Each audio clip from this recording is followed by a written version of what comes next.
நம் பூமியை போன்று 2 மடங்கு பெரியதாக தண்ணீருடன் உள்ள ஒரு புதிய கிரகத்தை நாசா விஞ்ஞானிகள் கண்டுபிடித்துள்ளார்கள். இதன் வளிமண்டலத்தில் அதிக அளவு நீராவி மூலக்கூறுகள் இருப்பதையும் நாசா விஞ்ஞானிகள் தெரிவித்துள்ளார்கள். மேலும் இந்த கிரகத்தில் மனிதர்கள் வாழக்கூடிய சூழல் உள்ளதா என்று நாசா ஆய்வு செய்து வருகிறது. இதனை பற்றி இந்த வீடியோ தொகுப்பில் பார்க்கலாம்.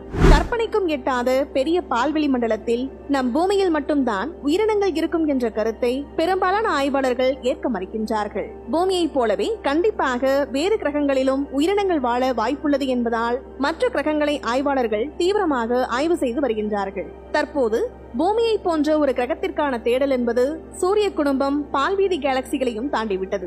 சூரிய மண்டலத்தில் உள்ள வேறு கிரகங்களில் தண்ணீர் உள்ளதா, காற்று உள்ளதா, மனிதர்கள் வாழ சாத்தியம் உண்டா என்ற ஆராய்ச்சியில் உலக நாடுகள் தீவிரமாக ஈடுபட்டுள்ளன. இதில் குறிப்பாக அமெரிக்காவின் நாசா விண்வெளி ஆய்வு மையம் தீவிரமாக ஆய்வு செய்து வருகிறது. இந்த நிலையில்தான் பூமியை போலவே புதிய கிரகம் ஒன்று கண்டுபிடிக்கப்பட்டதாக விஞ்ஞானிகள் தெரிவித்துள்ளார்கள். நம் பூமியிலிருந்து 97 ஒளியாண்டுகள் தொலைவில் உள்ள ஒரு கிரகத்தின் வளிமண்டலத்தில் நீர் நிறைந்திருப்பதை அமெரிக்காவின் நாசா விண்வெளி ஆய்வு மையம் கண்டுபிடித்துள்ளது. அதாவது நாசாவின் ஹம்பிள் ஸ்பேஸ் தொலைநோக்கி இதனை கண்டறிந்துள்ளது. பூமியை விட 2 மடங்கு பெரியதாக இருக்கும் GJ-98270 என்ற இந்த கிரகத்தில் நீர் மூலக்கூறுகள் அதிகமாக இருப்பதை நாசா விஞ்ஞானிகள் உறுதிப்படுத்தியுள்ளார்கள். மேலும் பாறைகள் நிறைந்த இந்த கிரகத்தின் வளிமண்டலங்களில் நீர் மூலக்கூறுகள் நிறைந்திருப்பது உயிர்கள் வாழ்வதற்கான முக்கிய சான்றாக உள்ளதாக விஞ்ஞானிகள் கூறுகின்றார்கள். இந்த கிரகத்தின் வளிமண்டலத்தில் ஹைட்ரஜன் நீர் மூலக்கூறுகளோடு நீராவியும் கலந்திருப்பதால் உறைந்த பனிக்கட்டிகள் அதிகமாக இருக்க வாய்ப்புள்ளதாகவும் விஞ்ஞானிகள் கூறுகிறார்கள். மேலும் இந்த கிரகம் வெள்ளி கிரகத்தை போலவே 425 டிகிரி செல்சியஸ் வெப்பமாக இருப்பதால் வளிமண்டலம் நீராவியாக இருப்பதாக விஞ்ஞானிகள் கூறுகிறார்கள். இதற்கு முன்பு கண்டறியப்பட்ட நீர் மூலக்கூறு இருக்கும் கிரகங்களை ஒப்பிடும்போது இது பூமிக்கு மிகவும் அருகில் இருப்பதாக விஞ்ஞானிகள் கூறுகின்றார்கள்.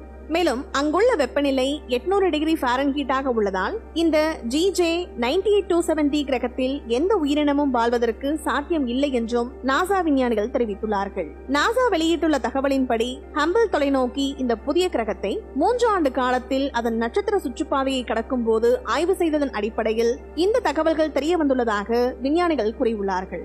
மேலும் பாதி தண்ணீராகவும் பாதி பாறையாகவும் இருக்கலாம் என்று நாசா தெரிவித்துள்ளது. மேலும் இந்த கிரகத்தில் மேகங்கள் இருந்தால் ஹபிள் டெலஸ்கோப்பின் பார்வைக்கு தடுக்காத அளவுக்கு குறைவாக இருக்கும் என்றும் மேகங்களுக்கு மேலே உள்ள நீராவியை கண்டறிய முடியும் என்றும் நாசா விஞ்ஞானிகள் குழு தெரிவித்துள்ளது. நாசாவின் கெப்லர் விண்வெளி தொலைநோக்கி மூலம் கடந்த 2017 ஆண்டு GJ-98270 என்று பெயரிடப்பட்ட இந்த கிரகம் கண்டுபிடிக்கப்பட்டது. நம் பூமியின் விட்டத்தில் ஏறக்குறைய 2 மடங்கு இருக்கும் இந்த கிரகத்தில் நீர் நிறைந்த வளிமண்டலங்கள் இருப்பதை ஹபிள் தொலைநோக்கி தற்போது கண்டறிந்துள்ளது. மேலும் இந்த கிரகம் குறித்து இன்னும் விரிவாக ஆய்வு செய்ய உள்ளதாக நாசா தெரிவித்துள்ளது.